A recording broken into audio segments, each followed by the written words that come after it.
Assalamualaikum warahmatullahi wabarakatuh.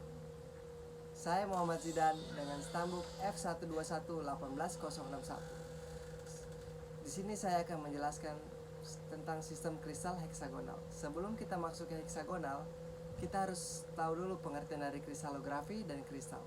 Pertama, kristalografi. Kristalografi ilmu yang mempelajari tentang kristal yang solid dan ganesha, bentuk luar dan struktur dalam dari kristal.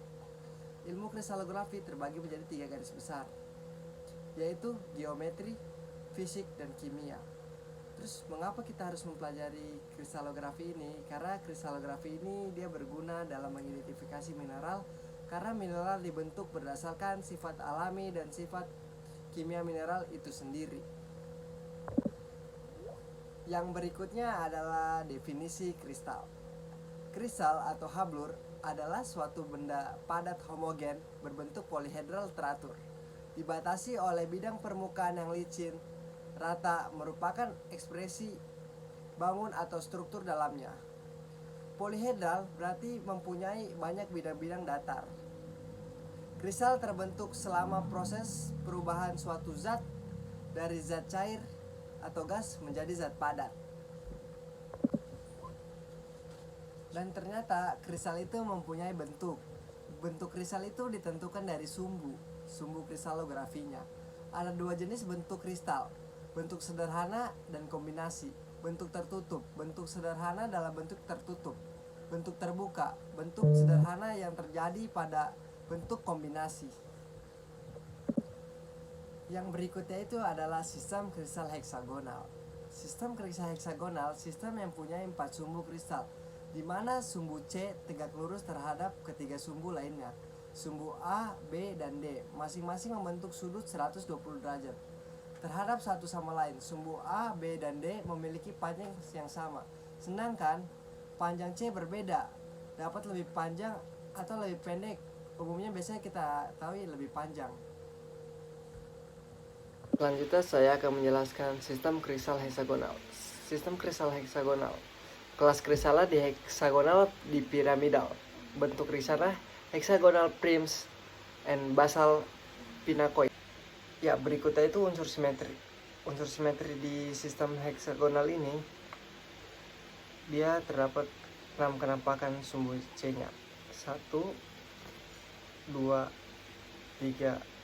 4 5 6. Dan di sumbu A, B, D itu terdapat 2. 1 A 2. Dan itu berikutnya sumbunya sama semua.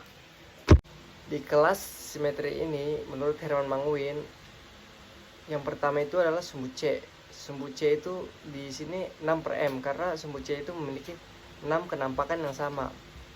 Dan di sistem heksagonal ini sumbu ABD-nya itu karena mempunyai kenampakan yang cuma 2, maka ditulis 2/m.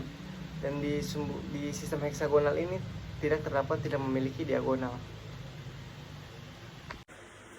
Menurut Schonfish, terdapat 3 bagian, di mana bagian pertama yaitu menerangkan nilai sumbu yang tegak lurus dengan sumbu C, yaitu sumbu A, B, dan D. Jika sumbu tersebut bernilai 2, maka dinotasikan dengan D. Dan jika tidak, maka dinotasikan dengan C. Pada deskripsi sebelumnya, nilai sumbu A, B, D bernilai 2 dan tegak lurus terhadap sumbu C, sehingga dinotasikan dengan D. Bagian kedua menerangkan nilai sumbu C bernilai 6, sehingga dinotasikan dengan D 6. Bagian ketiga menerangkan kandungan bidang simetri. Pada deskripsi sebelumnya terdapat bidang simetri horizontal, vertikal, dan diagonal, sehingga dinotasikan dengan H. Sehingga kelas simetri ini menurut Schonfish dinotasikan dengan D6 H5. Yang berikutnya adalah indeks Miller, merupakan bidang mengenai sumbu. Misalnya bidang tersebut mengenai sumbu plus, maka dituliskan dengan angka 1. Lalu jika bidang mengenai sumbu minus, dituliskan dengan -1. Dan jika bidang tidak mengenai sumbu, maka dituliskan dengan angka 0. Contohnya pada bidang berwarna biru gelap ini, dia hanya mengenai sumbu C+, maka dituliskan dengan 001. Yang berikutnya ini adalah proyeksi stereograf. Proyeksi stereograf ini adalah kenampakan sistem kristal dari atas. Yang sumbu ini adalah sumbu C. yang atas ke bawah ini adalah sumbu B, ini sumbu A, ini sumbu D. Kenapa sumbu C membentuk segi 6? Karena sumbu C ini memiliki kenampakan 6 kenampakan yang sama.